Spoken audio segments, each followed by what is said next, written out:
Sometimes the riot is a quiet one, or the battle is to love yourself and function in society where voices of reason are muted by anxiety, like gaining notoriety is selling your soul. So we tend to go no deeper than the shallow water level, trying to keep us overhead in the face of all the slurs and the stares, mentally frozen, paralyzed by fear of failure and success. So we lock, stock, barrel, running while it's crumbling. All these towers and they're babbling, but the baby's in the bath and the stash under the bed on my head, spinning from the circles and the puppets and their strings that they pull. Then we move.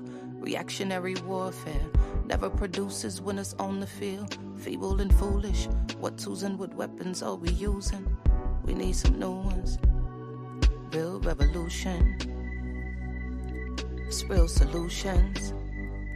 What we've taken on the ways of the ones who conquer with their guns and religion and division. Got my inner me looking like my enemy. Real revolution. Where my inner me really a mirror for the galaxy. New time, brand new paradigms, new contracts to sign. They thought that this would all be televised, though it's happening right before our very eyes. It's on the inside, with their guns cocked. When that rock drops, standing on the rooftop, praying that the mountaintop can live inside the valley. People tell me the reward is somewhere off in heaven, like heaven's only in the sky. A chariots are swinging, like God is something separate from yourself, from your wealth, from your lover, from your neighbor. Oh, your savior is coming in your own name, coming with the face the same. Real revolution. It's real solutions. Where we've taken on the ways of the ones who conquer with their guns and religion and division. Got my inner me looking like my enemy. Real revolution. Where my enemy is really a mirror for the galaxy. And so we lock, stock, barrel, running while it's crumbling. All these towers and they're babbling, but the baby's in the bath and the stash under the bed. Oh, my head spinning from the circles and the puppets and the strings they pull. Then we move. Reactionary warfare never produces winners on the field. Feeble and foolish. What tools and what weapons are we using? We need some new ones. It's real revolution. Producing real solutions. Because we've taken on the ways of the ones who conquer with their guns and religion and division.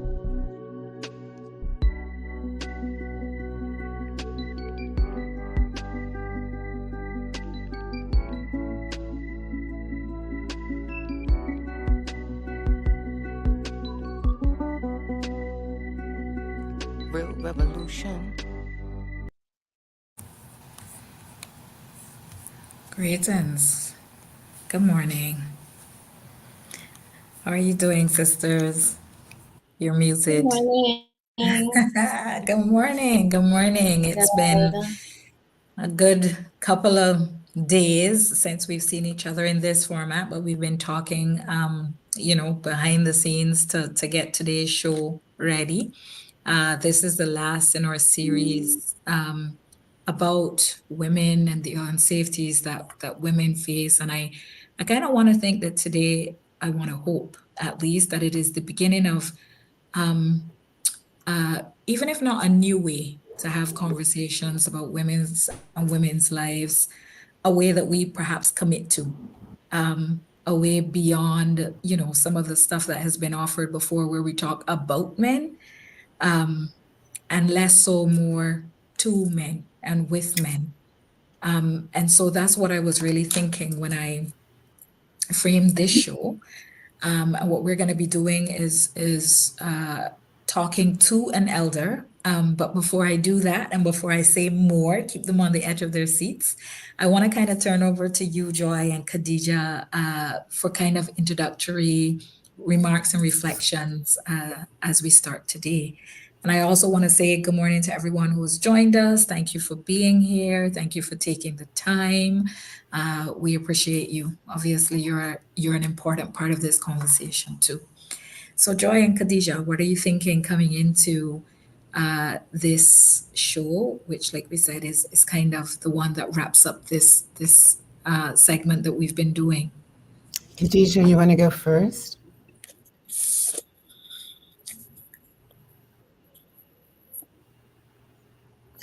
Yeah, so let me know if my connection is a little shaky because it's been a little bit shaky lately. But so I mean, I felt like this series really kind of forced myself and I think in conversation with each other to kind of think about the different ways that, you know, Black women, Black people have been emulated and the different forms of emulation, psychic, spiritual, um, physical emulations that happen in our communities that we don't really grapple with.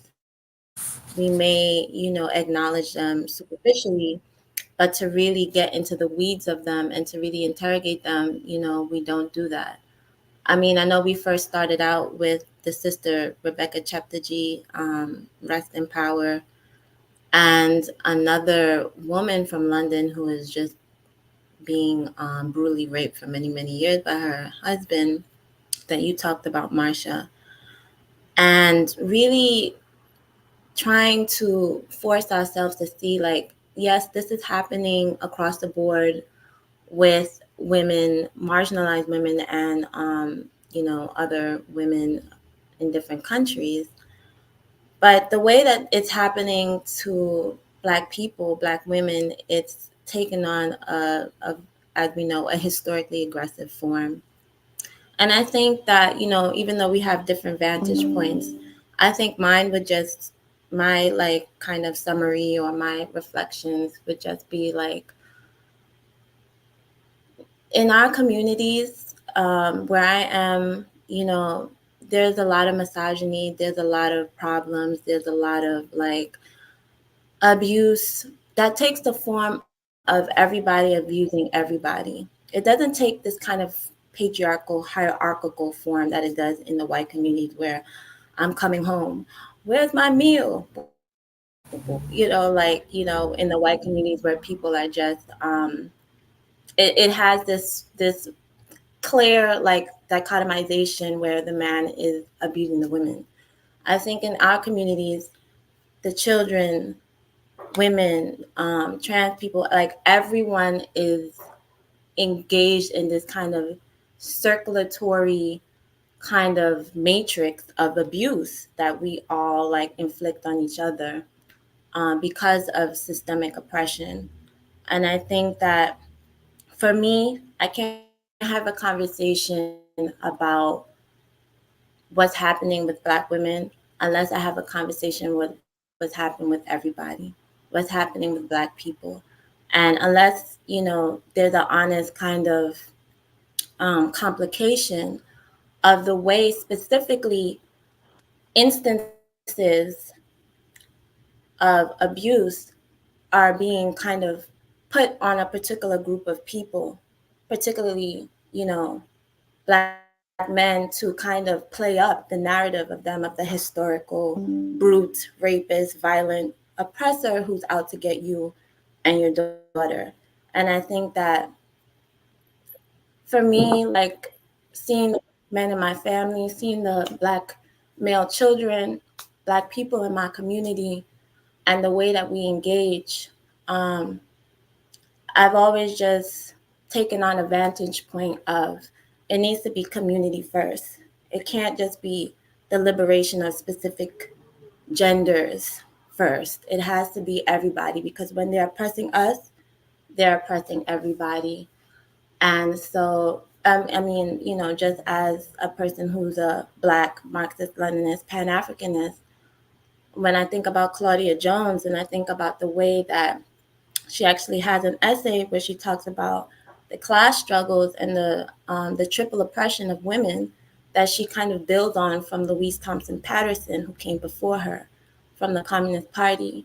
And she talks about like a firm and strong anti-imperialist approach while recognizing that Black women are, dealt a triple blow in the system that no one can explain or experience in a way, but that we can't negate. We can't have a sort of negation of Black men. We have to be in community and conversation with everybody.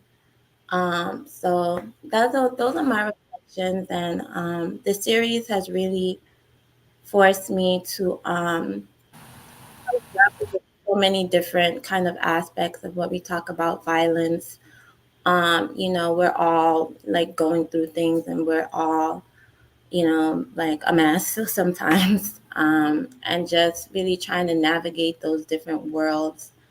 And yeah, and it just kind of forced me to kind of look at also, like, I know that we talked about, Black feminism and decolonizing feminism and these different forms of feminism and things like this. And for me, is I feel like when we talk about poor Black women in particular, I do think that the Black feminist community has little to no regard for poor Black women. They'll write about us and they'll talk about us.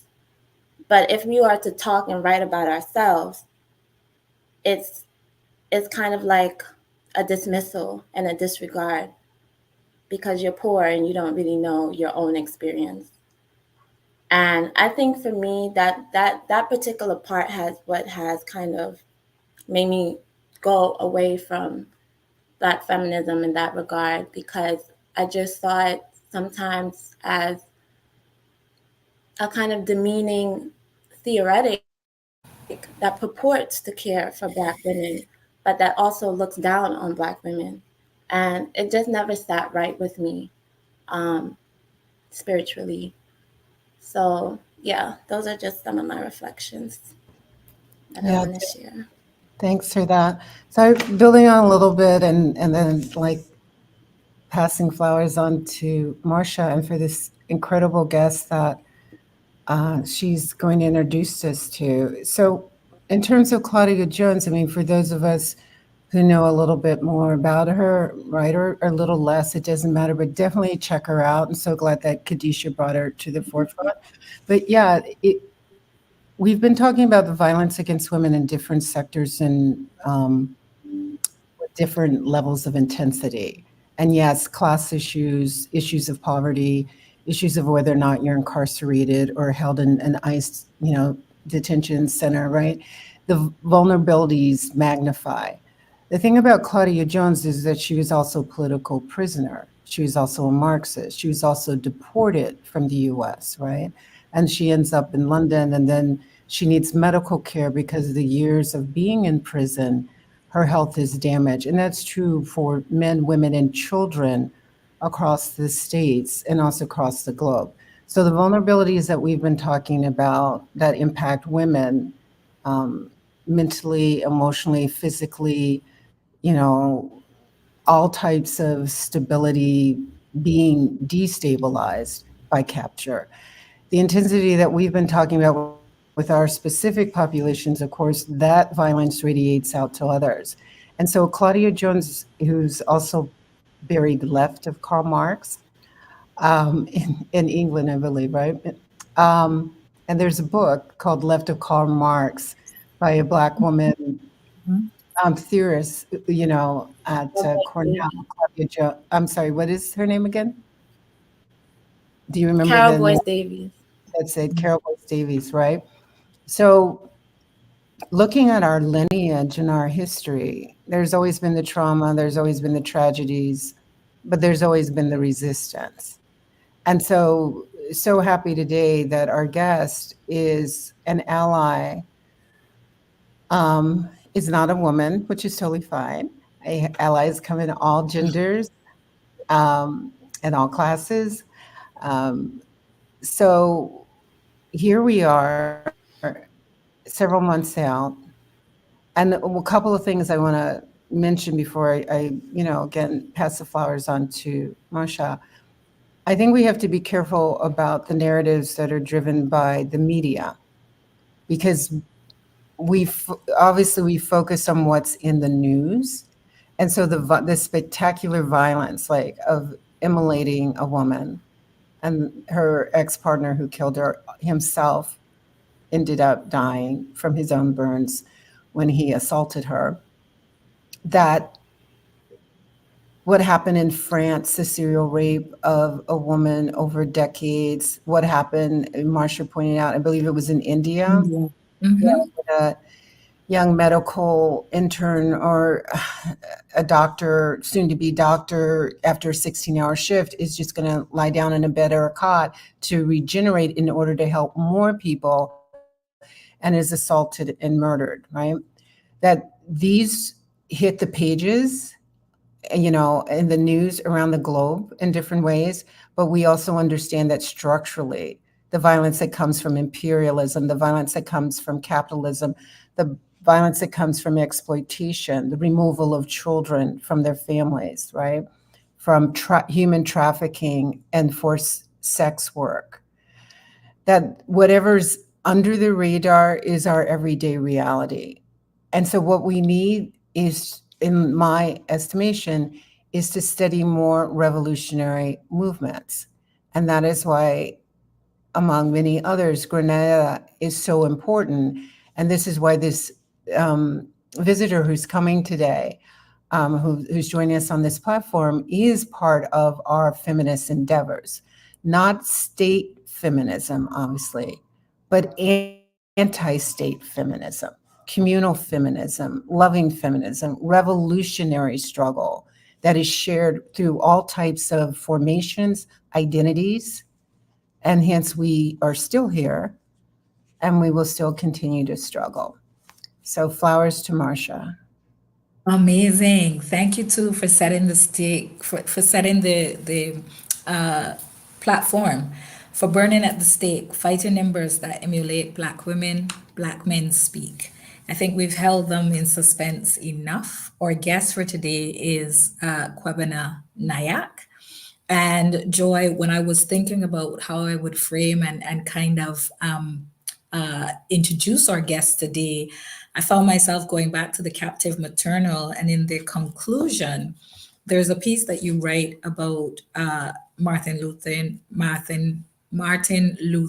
Jr.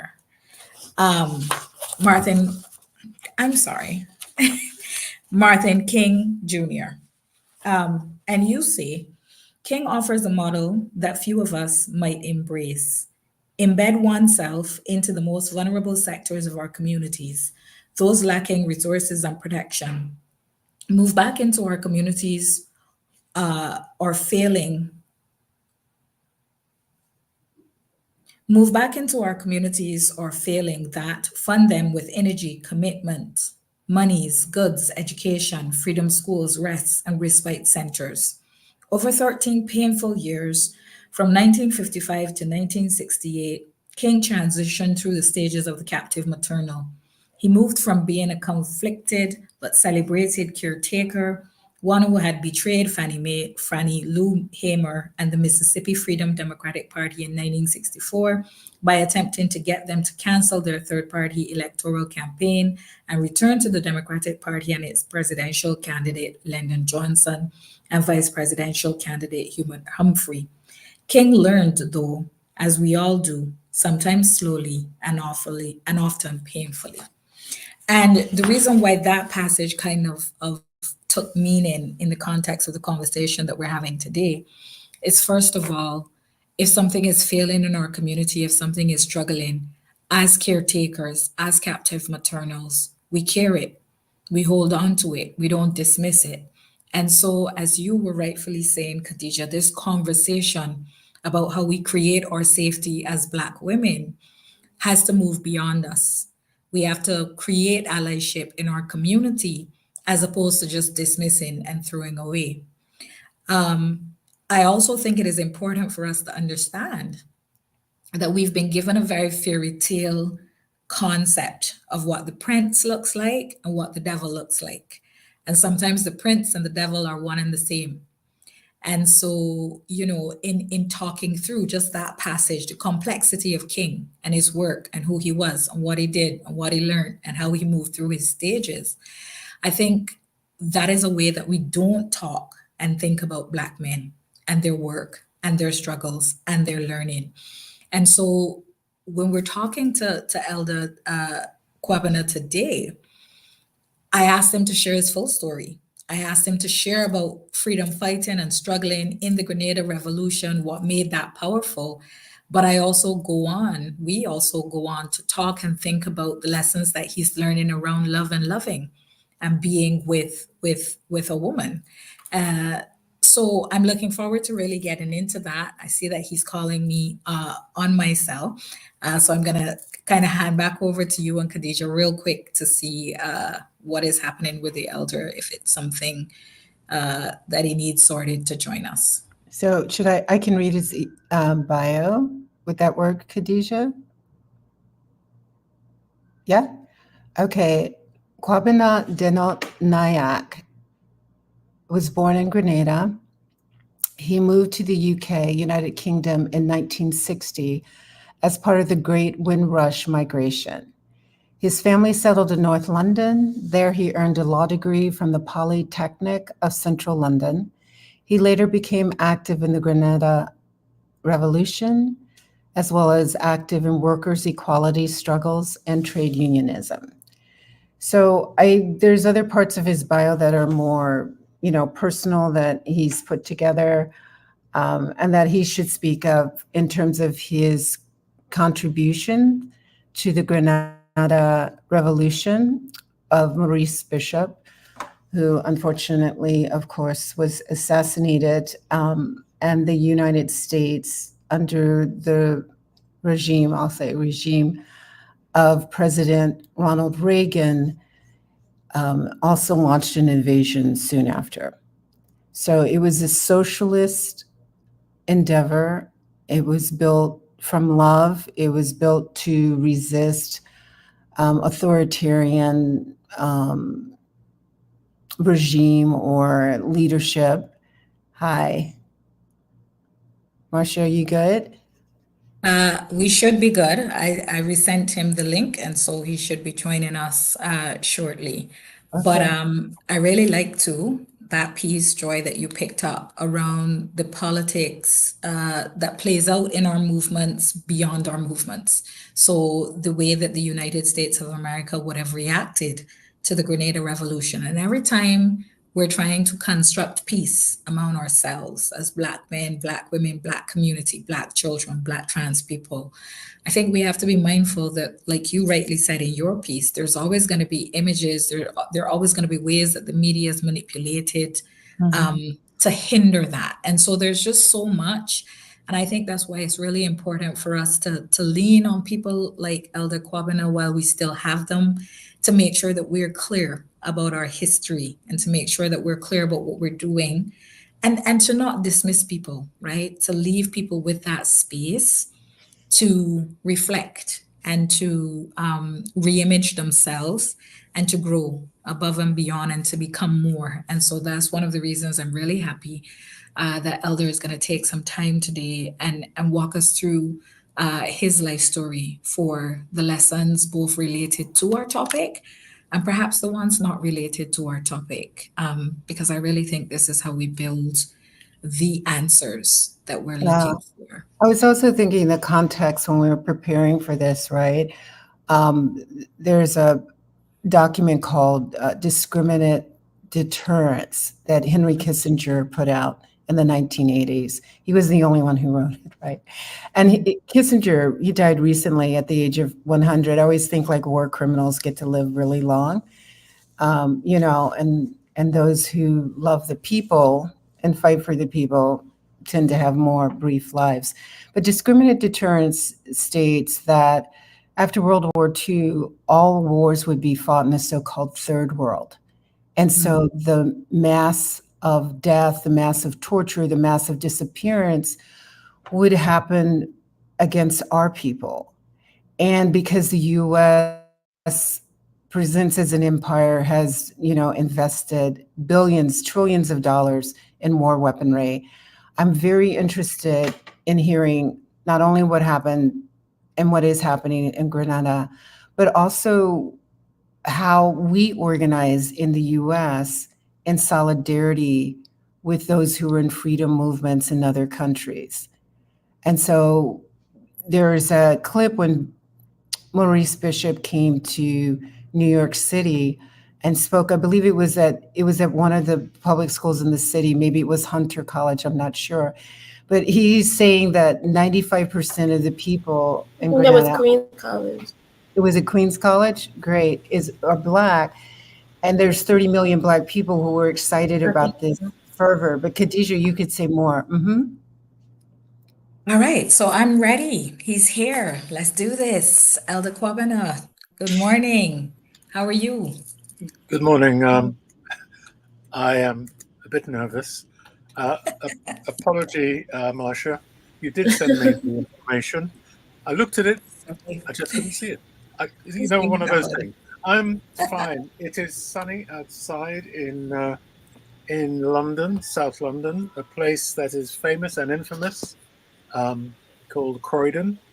And my wife is downstairs with a relative, keeping an eye on her. But I'm ready to go, but still a bit nervous. Let's do it. Let's do it. I'm going to get you to be less nervous by asking you, first of all, to tell me about your naming journey. Okay. Yeah. Well, the name I was born with was Dennot Nyack. My mother then came to England and married a Mr. Bartholomew, my stepfather. And I carried the name Bartholomew for the best part, and even up to now, for the best part of about 60 years. But from the time I left school, I thought this is a funny thing to be carrying the name of a dead enslaver and honoring that person. But, let's see what I can do. About 4 or 5 years ago, I said, look, I've got to get rid of this thing. So I was fortunate in being able to go back to my family name, my birth name.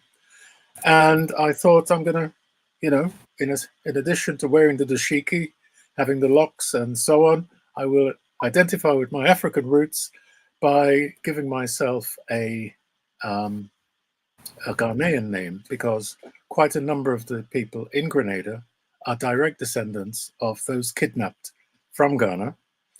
Went to Ghana. The name was agreed, and I wasn't given any official stuff. I've just carried the name Kwabena. I then did a DNA test, and I'm not Ghanaian. I'm Nigerian. I've got more Scottish in me than Ghanaian, but I like Kwabena, so here I am. Okay, you can call me whatever you wish. Well enough, fine enough. Okay. Well, we've got a bank of questions, so we're going to kind of just jump in, the three of us, and kind of ask you the questions. But already in your story, I hear Grenada featuring very prominently. And I wanted you to tell me a little bit about growing up in Grenada. What kind of family did you grow up in? What was that experience like? Well, the family was mixed, Indian and African. And I discovered when I grew up that my Indian grandfather didn't fancy much my mother having relations with my biological father, who was African, because he wanted her to remain pure for a relationship with an Indian man. Nevertheless, here I am. My grandfather, for all his sins, was on the road to making us very wealthy. He was trading between Grenada and Trinidad by schooner, and not exactly doing the triangular trade, but doing the bilateral trade, taking sheep and goats down on the schooner, purchasing cloth and material and foodstuff, and bringing it back. And we were on the way up. The first family in the village with a car, had a rum shop, had little parcels of land, probably totaling about 2 acres. So we were big landowners by Grenadan standards.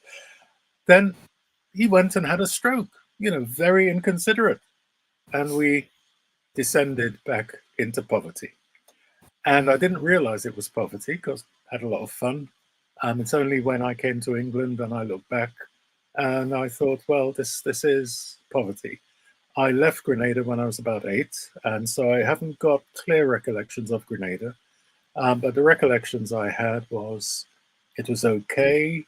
I remember once there was a very funny parade where someone white went past in a car and we all came out with flags and had to wave the flags. I don't know who this person was, but presumably one of the colonial masters or mistresses. Sounds like the Queen. Yeah? Probably the Queen. Sounds that way. Yeah, maybe the Queen, maybe, who knows? I came, I didn't know much about Grenada apart from my vicinity. I came to Britain in 1960. So I'm now in the age where I've actually lived in Britain longer than many white people who are born in Britain. And when I came to Britain, my mother said to me clearly that I had to speak the way I speak now because you're going to stay here. You're British and you're going to live here. And I thought, well, yeah, this is good. And I never thought about Grenada then. Not one thing. I didn't. I wasn't in a position to send barrels of food down or anything like that. I wrote about 2 or 3 letters of thank you as a 10-year-old to my family, and that was it. Okay. In 1972, just before so-called independence, I went to Grenada purely on holiday. First time I'd been back, and I enjoyed myself. The island was in the midst of political turmoil. I wasn't interested. There was a new organization called JEWEL, which stands for the Joint Endeavor for Welfare, Education and Liberation. Not interested. There were battles with the police from JEWEL members, battling the police. Not interested. Geary was the premier, not prime minister, because we were still a colony, or as I would say, we were still in a slave colony, light. And that was about it. Just before I was due to return, one of those JEWEL fellows visited my family home. I wasn't in. I wasn't interested in contacting them. I'm coming back home to Britain. I returned to Britain. And then I sort of had a Damascene conversion. That's not what led to me changing my name from Saul to Paul, but I felt if it wasn't for fate, I would be like some of those guys back home, literally stuck in a place where there is no escape. Your only opportunity is to work and hopefully pray for a visa, or pray that you can marry someone who has a visa that you can get out of this country. And I joined an organization in 1973 called Grenada Cause for Concern, which was a support organization for the New Jewel movement in Britain. And I've been involved in revolutionary Grenadian politics since, not in a big way. I'm not that important. But I have been inspired by the women and men in Grenada that did what they did in 79 to 83. It's absolutely inspiring. I then went to work at the High Commission, initially as a driver, driving Feminists, the High Commissioner, who had been the lead in Grenada Cause for Concern. I was then appointed, because of certain things I did, as trade officer by Maurice Bishop personally in his official residence as the trade officer for Europe and the EU. And I was the not the lead, but the deputy lead of the deputation for the 6th United Nations Conference on Trade and Development in former Yugoslavia. That was holding its 6th meeting in former Yugoslavia. And so that's where I've been. And I know some of the issues relating to the revolution, and I can answer questions on those. But there are other things that you may want to ask me questions on. Yes, I just want to say thank you so much for joining us.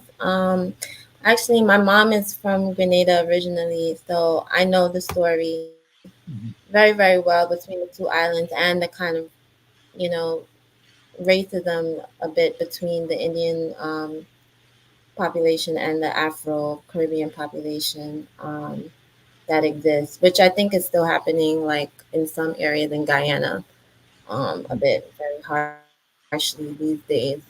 But I just wanted to ask you, what do you think is the usefulness of the revolution as we can kind of analyze it today? And I remember reading the speech by Maurice Bishop that he came when he delivered it. I believe it was at Queen's College. And I know the complexities around like the revolution between the Gary person, um, who, okay, I'm not totally, right up on this particular part, but seemed like Maurice Bishop was a more charismatic figure, and the Gary person wanted wanted him to be like more serious or something like this. I don't know, like if you can kind of speak to this, but I just, with all of its complexities, what do you think is the usefulness? What can we learn? And as Black people, how important is theoretical analysis to inform material movements? How what would you say about that? Well, I would say even in the internal explosion or implosion of the revolution and the issues that led to it, there are a lot of things to be learned from the Grenada Revolution. What I will say to begin with is this. The people of Grenada, like the people of the Caribbean, like the people who have been exploited by capital the world over, have fought. And we are the only country in the British Empire that captured its Governor General in 1792 during an uprising and executed the Governor General following the refusal of the British authorities in the north of Grenada, because the rebels had captured almost all of Grenada except the capital. But it also captured some of the leaders of that revolution, the Fedon Revolution. I think it was 1792. And sorry, an exchange was being negotiated, but then the British, with the normal British approach, executed the captured rebels, and so the rebels executed the Governor General. Grenada had been up until independence in 1974 effectively a slave colony. Some people will say, well, no, slavery finished in the 1830s and so on. I would say, no, it isn't. It didn't. It continued until independence and probably still continues in other countries beyond that date. Why do I say slavery? Well, our forebears were kidnapped to work in Grenada after so-called emancipation. We still had to work. We still had to work on the cocoa plantation. We still had to work dealing with nutmegs. We still had to work on cut sugar cane. After emancipation, we couldn't drop our hoe, drop our shovels, and say, "Hey, we want to go to Scotland to learn medicine, or we want to become physicists, and we want to go to London, and so on." No, get back to the fields. Yes, we're going to give you some money now, but that is essentially what you're going to do for the rest of your life. In the leading up to 1974 independence, the Grenadian political classes were in turmoil, inspired by Black Power, inspired by Black nationalism, and inspired by Black Muslim ideology. And out of that came a number of groups which coalesced into the New Jewel movement. And the New Jewel movement in 1974, I think it was, organized island-wide to develop what's called a manifesto, an outline of what we were going to do when we took power. And this is called a manifesto, and it says this is what we're going to do. We're going to see that there is equality for women. We're going to see that there is meaningful economic activity. We're going to create a society of fairness, and so on. Geary came into office and continued his squandermania ways. He developed various tools of repression, such as the secret police and other mechanisms. He killed a number of people who were opposed to him. I have to say, though, that more people died at the hands of the revolution than died under Geary. I'm sorry to say that. But he engaged in a reign of terror.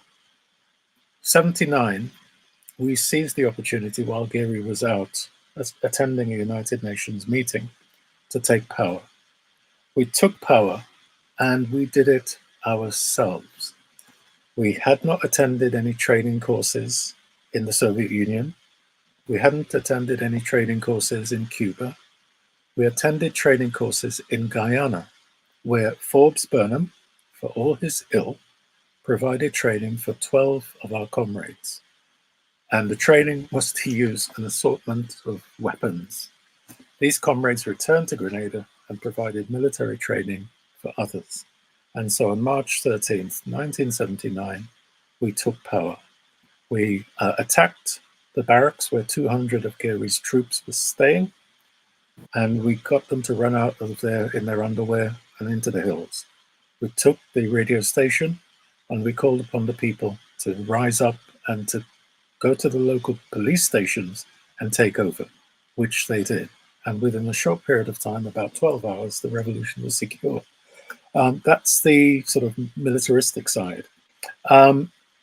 We then set about putting into effect those things that we said we were going to do in the manifesto. We suspended the constitution, but we kept the Queen as the head of state. So we were actually Her Majesty's People's Revolutionary Government, because the Queen was our head of state. Now, why did we do that if we're socialist and we're leftist and so on? Because it made it easier to integrate into the established networks where there are other newly independent countries that we can speak to. It also gives us the shield, if you like, of having Britain as our protector to a certain extent. Some of the things we did were, well, the first thing we did is we brought dignity to our people. We brought dignity in the sense that this is what we did. We did it ourselves. We didn't get anyone to help us except our brothers in Guyana. And anyone, therefore, can do it. That is the lesson of the revolution. Secondly, we relied on the people to support us. It wasn't a case of a group of intellectuals who'd been and studied at Brandeis College and at other places like the LSE come and they're telling people what to do. We said to people, what can you do? What do you want to do? And within a very, very short period, we had made education, we had reduced the price of education because education had to be paid for. Within about a year, we had made education free. Within about 15 months, we had made the purchase of books a thing of the past. Books were free, and everyone had the right to free education in Grenada. In speaking with supportive countries, we were able to send in that short period of time something like 500 to 600 students overseas to study in a variety of disciplines, principally medicine, dentistry, and a wide range of things, from forest management to tourism and to financial management. The countries range from not Zimbabwe. It's not Uganda. It's Tanzania. From Tanzania, East Germany, as it then was, the Soviet Union, Hungary, Czech Republic, Britain, and obviously Cuba. We had, and so we had created, I think, the basis for what the Chinese tried to do, which was a great leap forward, a leap from a kidnapped and a bondage state prior to the independence to a state of being free people. We brought out legislation that made equality in pay and equal rights for women as part and parcel of what we're doing. We increased the literacy program in our country. We introduced the National In-Service Teacher Education Program. We had a very, very good comrade from Britain, Chris Searle, who was a director of education in Britain, who came and volunteered to be a consultant in the education department. We had Paulo Freire from Brazil, who came and was also a consultant in education. We felt that the educating of our people was key to our success. And 40 years, almost 40 years after the revolution collapsed, it can still be seen that this thing is there. We instituted free healthcare. Our Cuban brothers provided sophisticated operations in Cuba, but our hospitals and health centers were revamped. We provided the opportunity for people to have local village councils where they could discuss matters and so on and so forth. There is a range of material that can be read, especially on our website, Grenada for Whatever. And there's a range of other materials that can be read. Now, you have to be aware that a lot of interests in the North Americas was directed against the success of the revolution. And the invasion was designed to put those uppity blacks back into their bottle, which they have done successfully so far. And so you will find a litany of information, written and video, stating it was a disaster, people were arrested and put in prison. Yes, they were, because they kind of tried to blow up the leadership of the revolution, and they killed 3 young women. They shot up a car of people thinking it was some of the leaders of the revolution and killed 5 young men. They tried to blow up a number of government buildings and so on. What we didn't do is afford them the right of a proper trial. We used emergency measures and kept them in prison. So yes, we did do those things. However, you can read all of those history of the Grenada Revolution and come to your own conclusion as to what actually happened. Whether what I'm telling you is a load of porky pies, lies, or if I'm telling you something akin to the truth. The collapse. Sorry, Okay. I didn't mean to cut you off, Kwabena, No. but you know, we're trying to tell this story in a very personal and, you know, kind of what you have done in the struggle for Black liberation. And so I kind of wanna connect these two things at this point, because based on the story that you have just told, there are certain things that we don't associate with that story, right? And one of those may be, you know, mental health and where that fits in everything.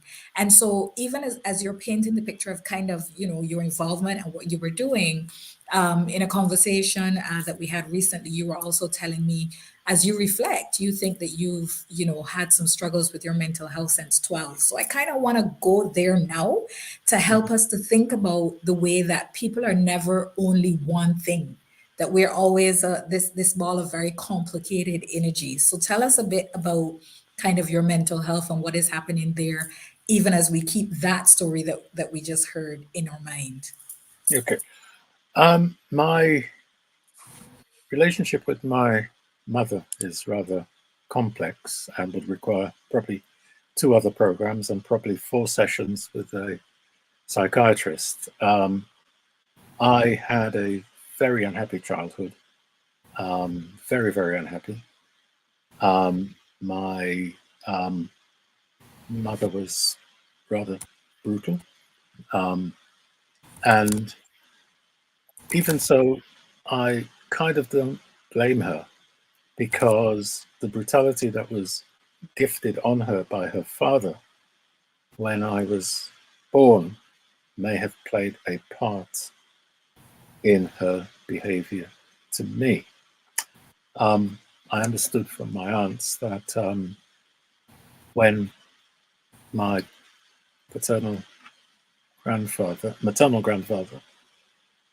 found out that she was pregnant, he found her on the beach a few miles from our village and beat her all the way up to our house. And after I was born, she had to flee to Trinidad. And so that is the prehistory of my birth.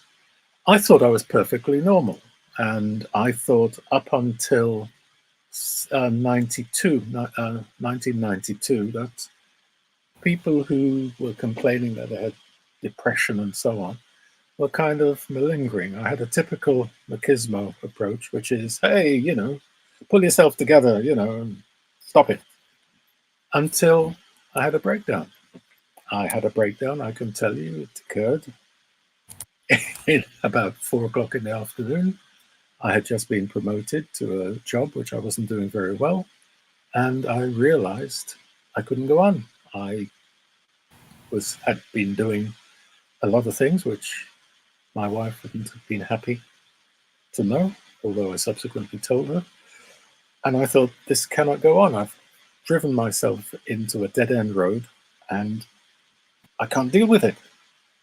I then had some counseling, and I recognized some of the things that I had been doing.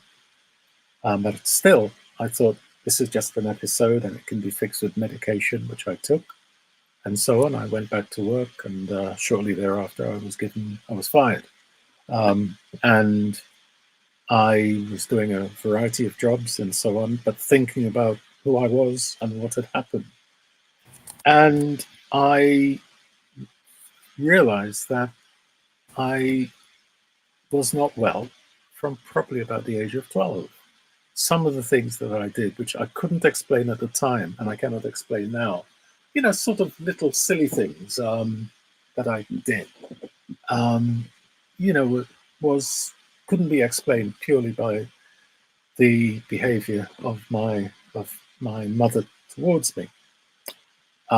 Where do I think it came from? It's easy to try and avoid responsibility. I take another old-fashioned view, which is you do have a degree of responsibility for what you do, and you need to be taking control of that responsibility, even if it's caused principally by someone else.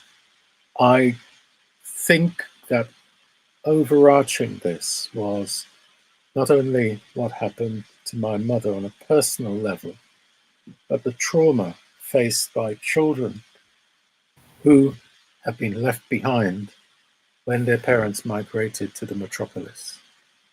It is something that was told to me many, many years ago.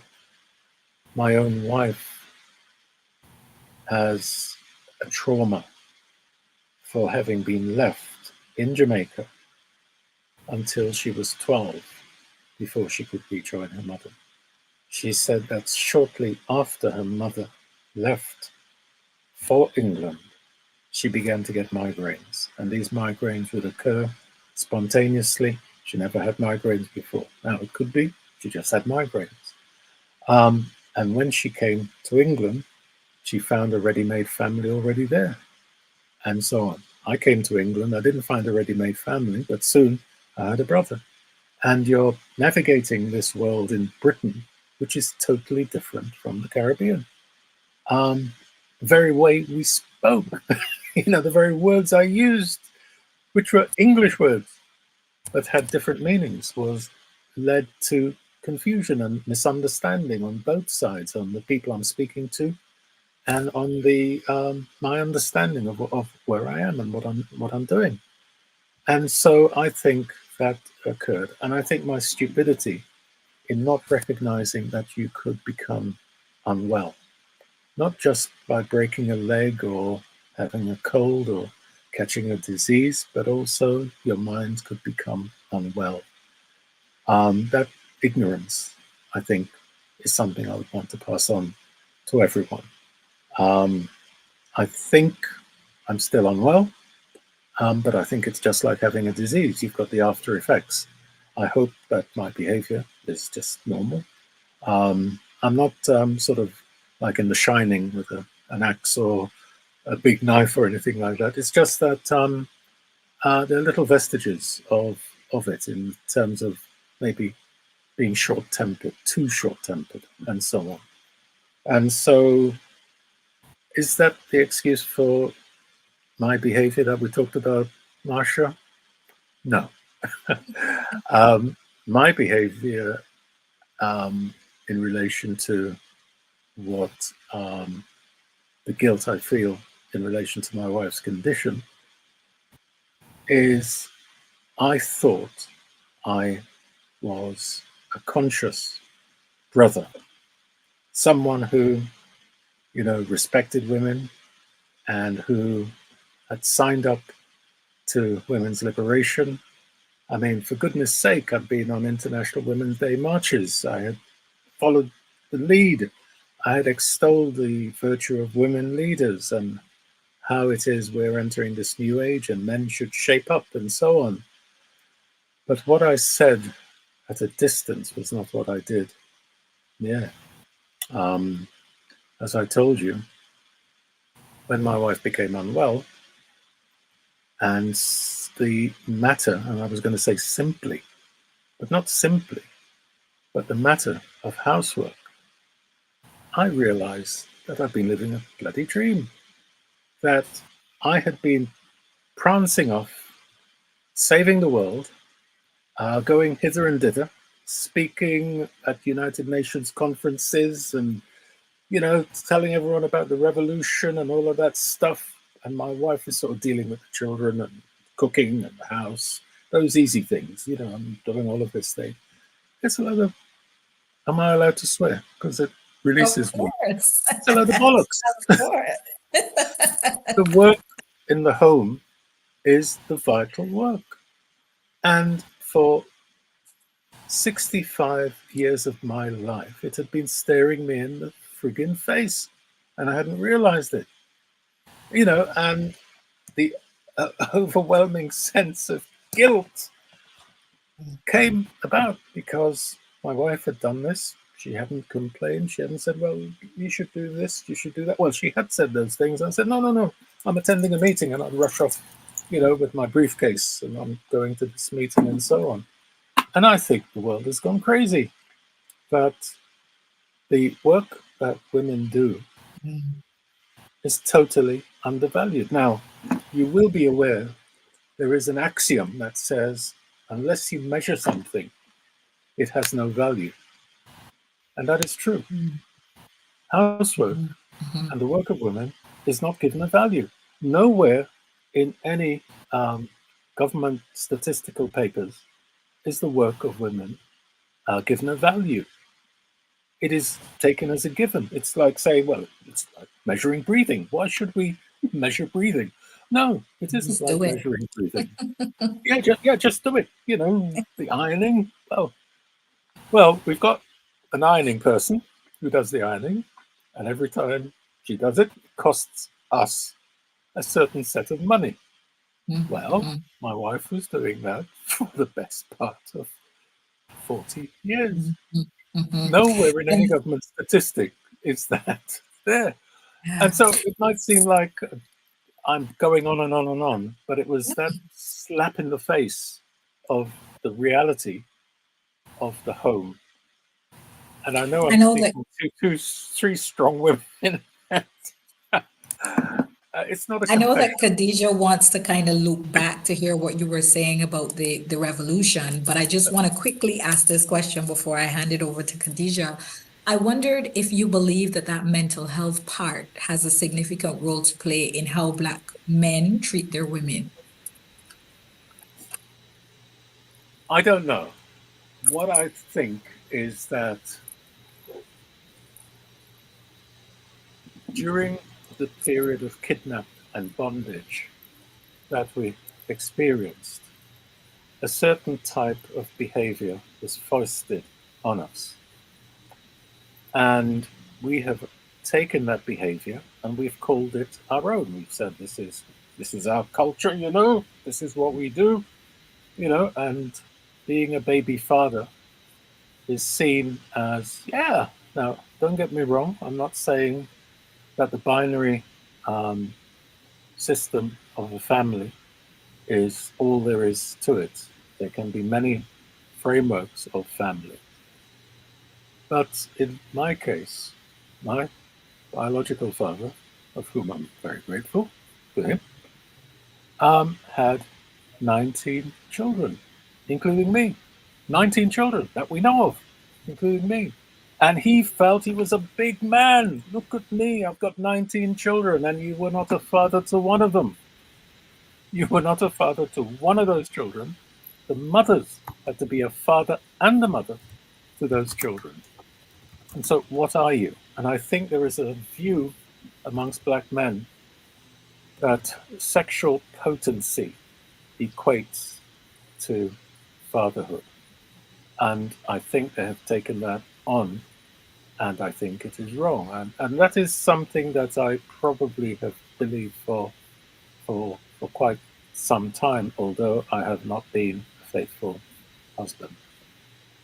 But the question is, you can't just use that kidnapped slave mentality to say that that is our culture.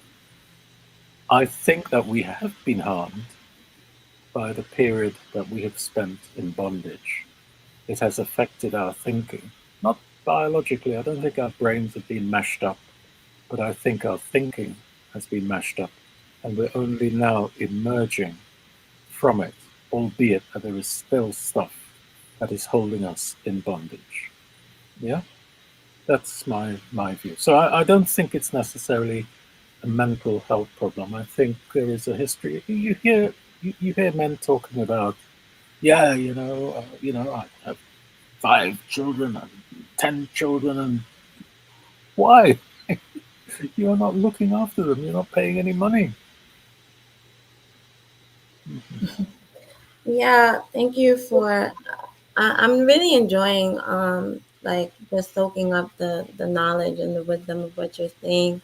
I just wanted to touch on really quickly before I ask my question. You talked about like the role in which like mental health does play when we talk about revolutions, and when you were talking about like you know Black men who have so many may have a lot of children, and just the kind of like narrative of I guess like the Black male buck, like the historical narrative of the kind of chattel slave buck um, kind of mythology that we kind of live with.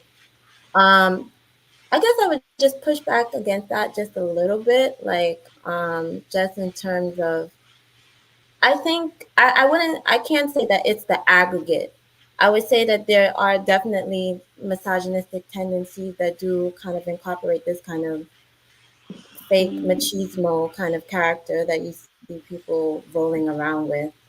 But I do think like when we talk about revolution and coming together in our community, I do think that it is pushed back against, but it's definitely a tendency within movements and things like that to play up this kind of machismo character. I wanted to go back to when you were talking about the collapse of the revolution.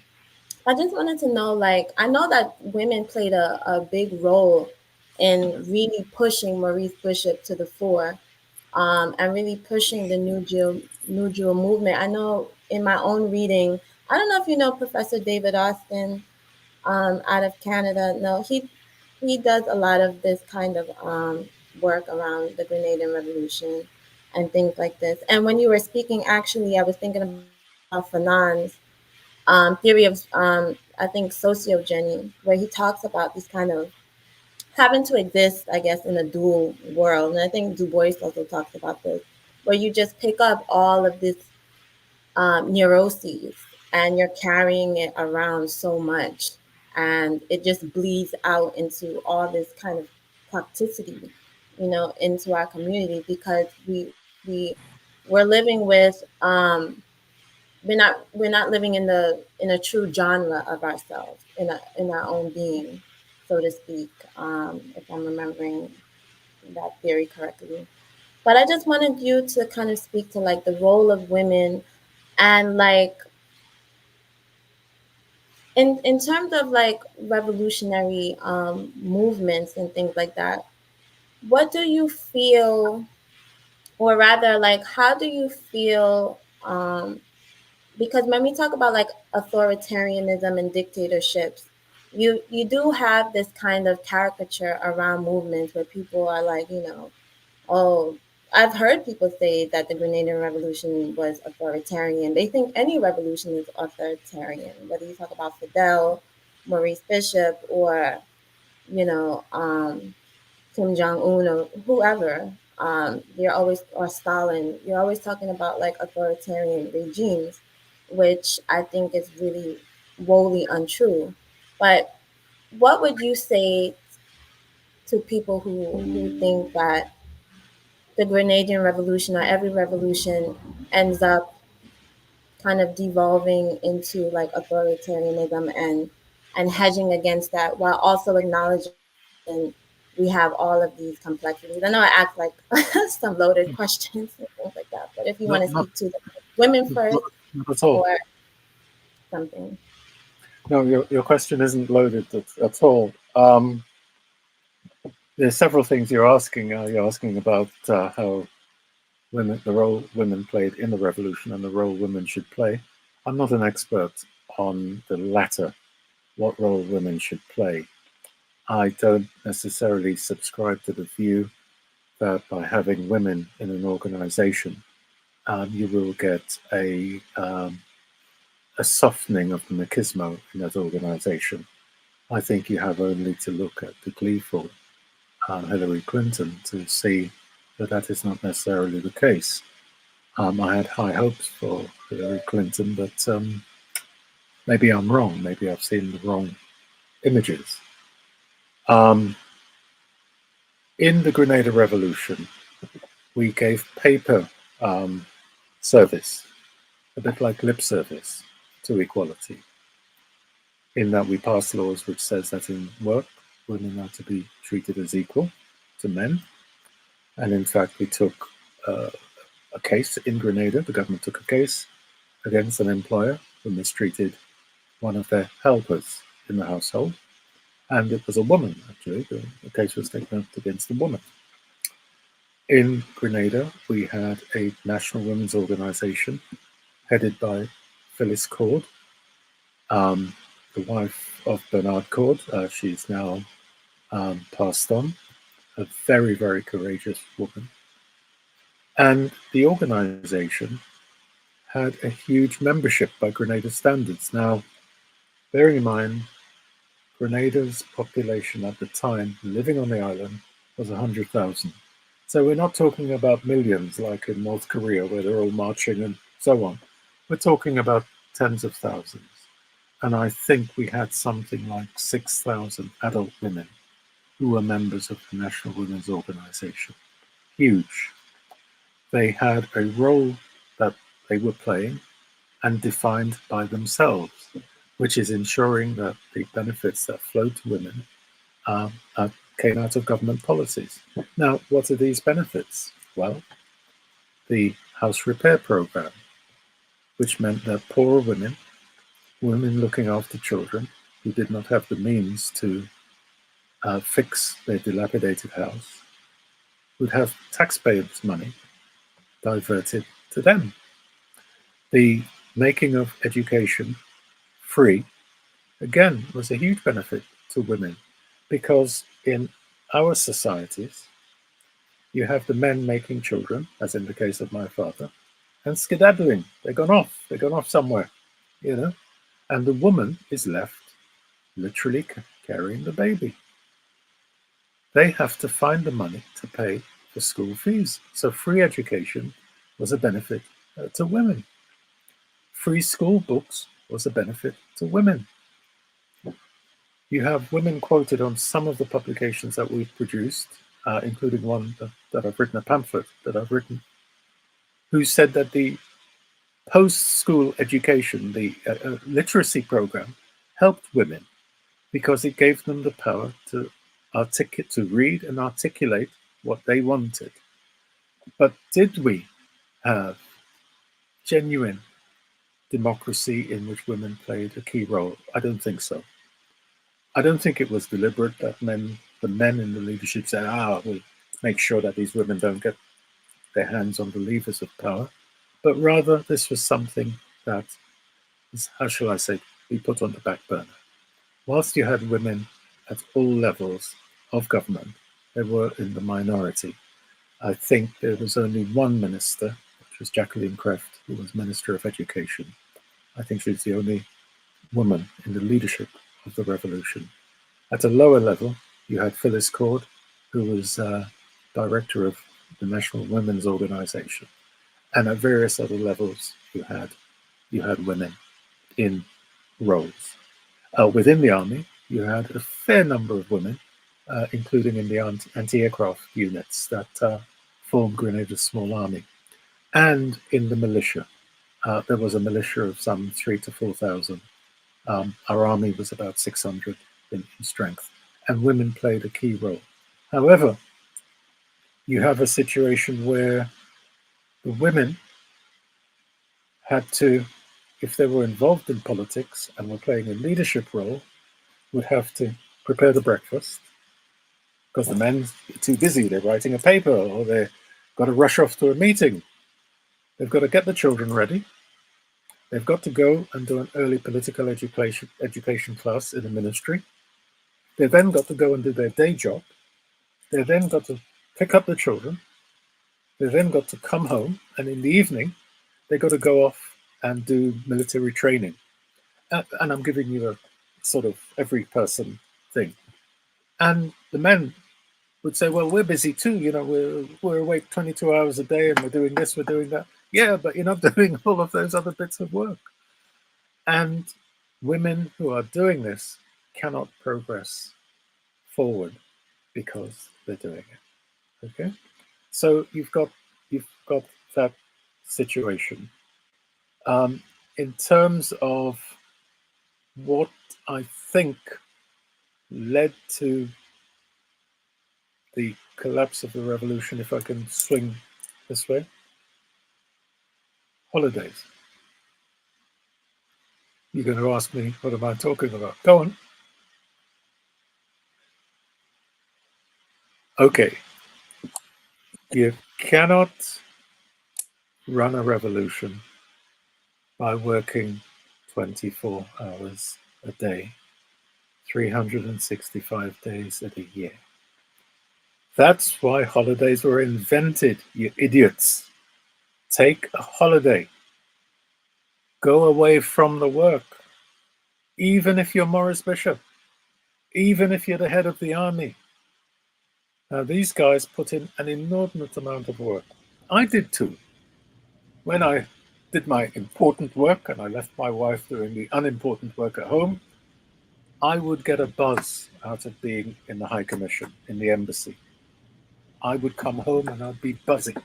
This is great. Did I make good decisions? I think I did. But I think that was by accident.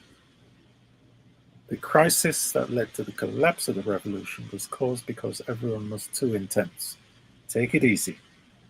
Take it relaxed. Work at a pace. It's going to take a long time. You're going to have to pace it out. You cannot do it all. We did a huge amount. We built an airport ourselves. The Cubans helped. They didn't build it for us. We Grenadians built it for ourselves. We improved the roads. We reduced unemployment from 50% to 14%. We brought about free education. We had 500 students studying degrees to come back to Grenada and turn Grenada into a better country. We brought about equality in the workplace for women. We increased our literacy level. We brought about an increase in the economy. And we did all of that in 4 years with very, very little help, except in kind from those countries in the East, in the socialist countries, and very, very little help from elsewhere. Okay, we did it ourselves. And that, Khadija, is, I think, one of the lessons that we learned, which is if you can work out the chemistry, you can do everything. You know, you can do almost anything, not everything, you can do almost anything. We did it ourselves. And that was great. And I look back on that, that was great.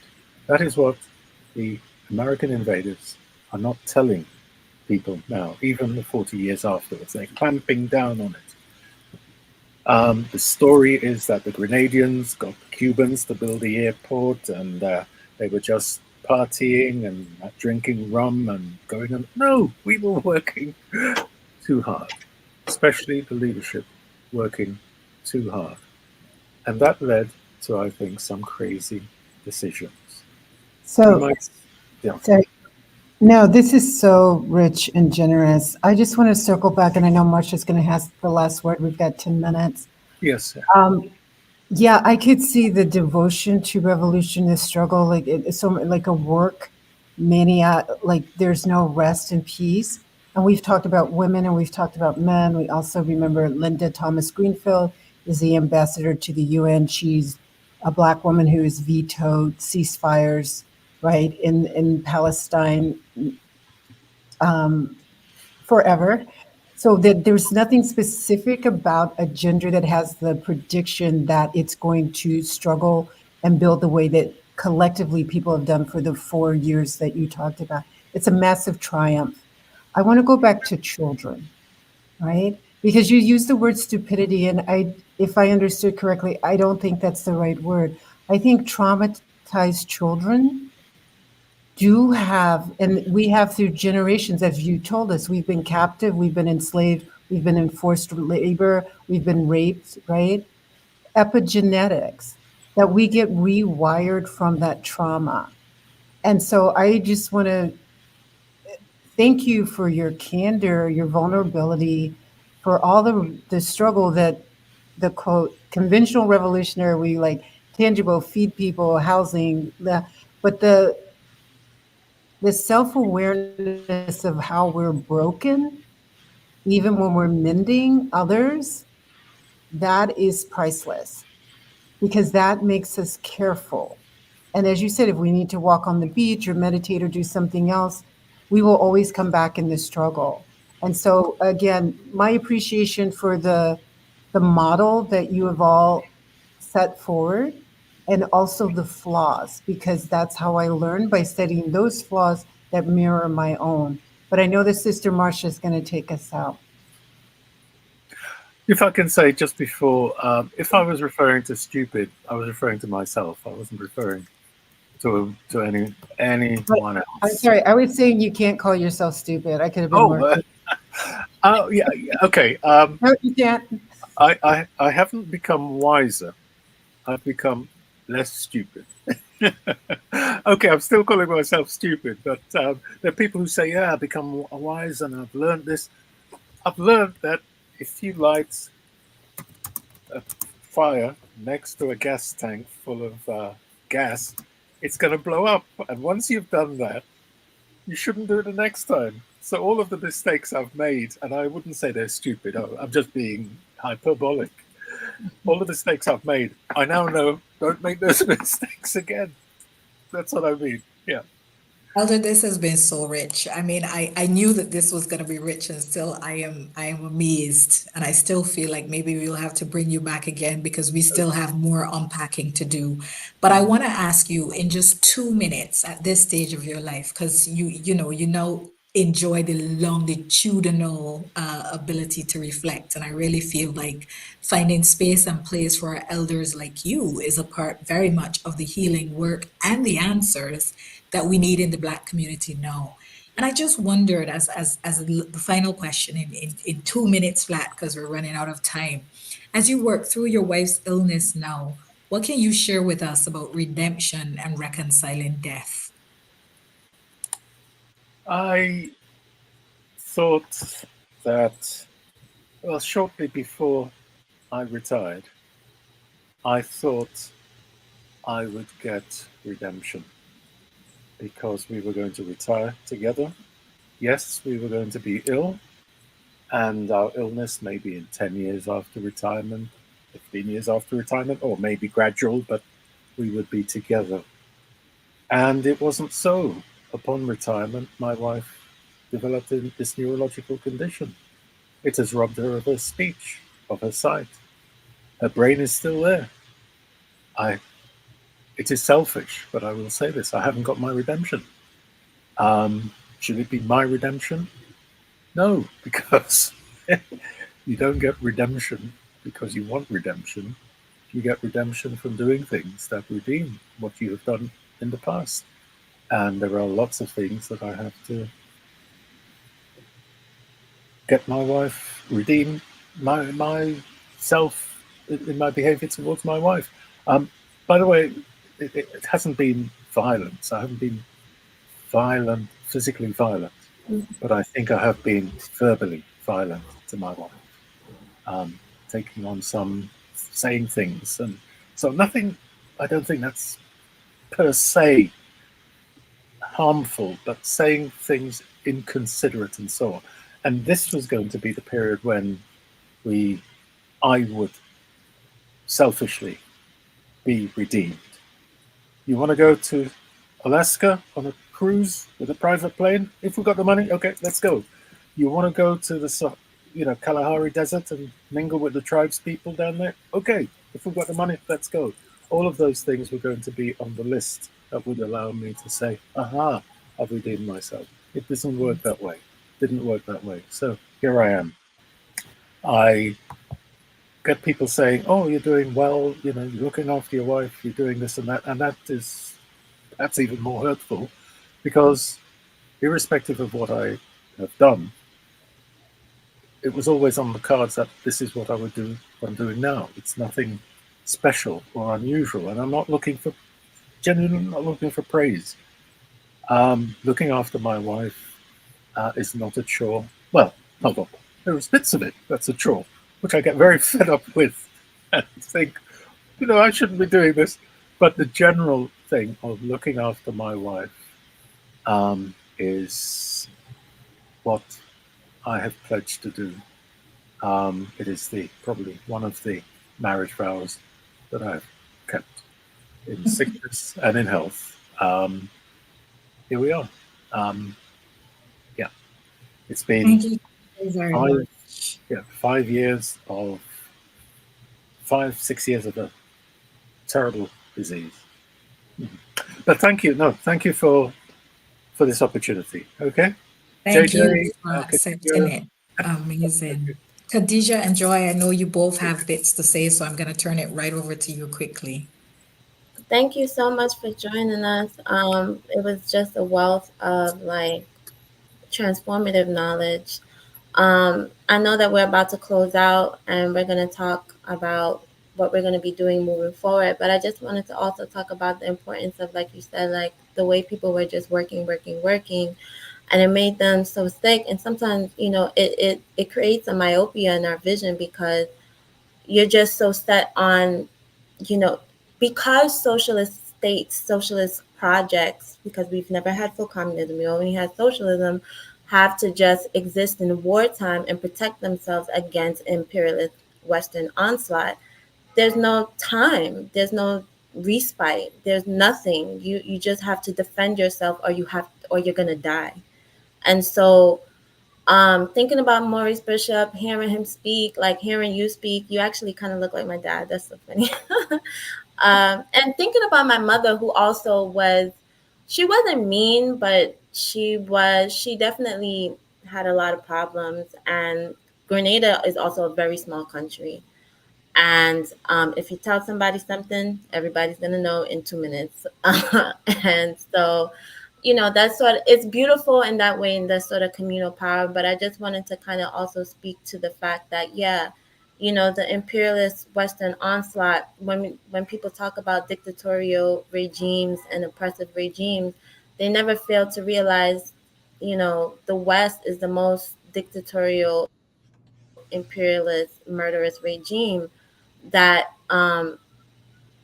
tries to keep these countries from actualizing their revolutionary power and potential. So whether we're talking about the Soviet Union under Stalin, or Fidel Castro, or Maurice Bishop in Grenada, we even Jamaica, which wasn't, it was some sort of amalgam of, not quite socialist, not quite, whatever. But we can we can talk about how the West is always trying to destroy socialist projects, and in defending ourselves, sometimes we lose sight of everything else. So I just wanted to speak to that and say thank you so much. And hand it to Yeah, Joy. I want to. Yeah, thank you, Marsha, for this gift and this dialogue. I just want to mention again, if our folks here are interested, discriminate deterrence is online, and it's on the Air Force military platform, whatever. But that's where they talk about that all wars from the 1980s or before and on would be to destabilize liberation movements and the so-called Third World. So if you want to see what Henry Kissinger and the military were planning in the larger scheme of things, regional and global, I suggest you just Google that. On October 21st, we'll be in conversation with Kurdish women, talking about their liberation movements and how they also function as mothers and also guerrilla fighters. So again, we've closing this segment, but we're very interested in what you would like to talk about as well. So please stay in touch with Black Power Media, and we're here for you and with you with Guerrilla Intellectual University. Stay well.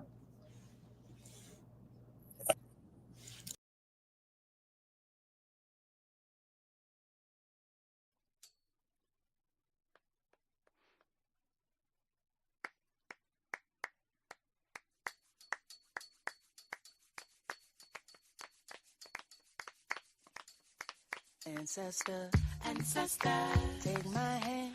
Ancestor, lead me on. Ancestor, let me stand. Ancestor, I get tired. Ancestor, I get weak. I get weak. Knows I get warm.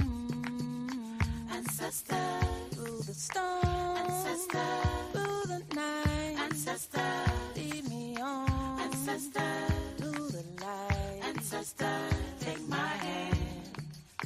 Ancestors, and lead me on. In my way grows drift. Ancestors, please linger near. When my life is almost gone, hear my cry, hear my call. Take my hand, let's not fall. Take my hand, ancestors, and lead me on.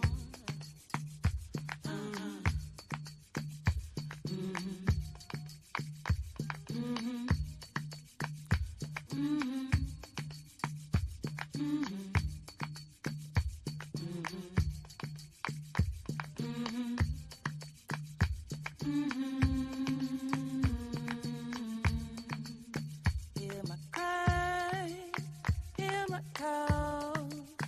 Take my hand, let's start fall. Take my hand, ancestors, and lead me on. Family was soke, kill the ọ̀gá. I am that which walks with you through the torrential rains of life without getting wet. I am that which walks with you through the firestorm within, yet fire cannot burn me. I am that which walks with you through the winds of transformation, yet cannot be uprooted. I am the memory whose shoulders you stand on when feet plant on earth. I am the head that came before a book. I am the you in that mirror that you look. Say my name. I am ancestor. I am a gungun. Ashe. Mojuba, Egun, Mojuba, Egun, Mojuba, Egun, Mojuba. Hear my cry, hear my call. Take my hand, lest I fall. Take my hand, ancestors, and lead me on.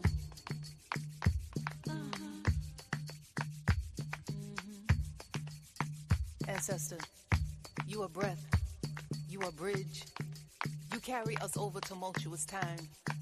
You who can hear and answer with quick remedy, you are ready before we ask. You who can speak through tongues of trees and fire and water, this earth cannot hold you. We pound the ground and you appear, O ancient ones. You who can make lightning strike with the flick of a skirt. You who can make tornado turn with the spin and span of hips, take us there, to the place of knowing, to the hall that leads to the doorway of you, O holy ones. You of the first light, you who know the potential of possibility pulsing in the dark, deliver us unto our gifts. You who have sunlight in your fingertips, oh touch our drums, make us hear the rising, make us move a steady stump, a choir of voices so majestic, heaven hides us in a tapestry of light, oh we are stars, blankets of wonder, sky bright eyes seeing the invisible, visible. You who have returned, you have turned our faces so that we see ourselves, and we have found you again in places we would have never imagined. You make our limits infinitely long, our visions clearer with eyes closed, and even there you still stand in full color, vibrant and eager to serve. Hear my cry, hear my call, take my hand, lest I fall. Take my hand, ancestors, and lead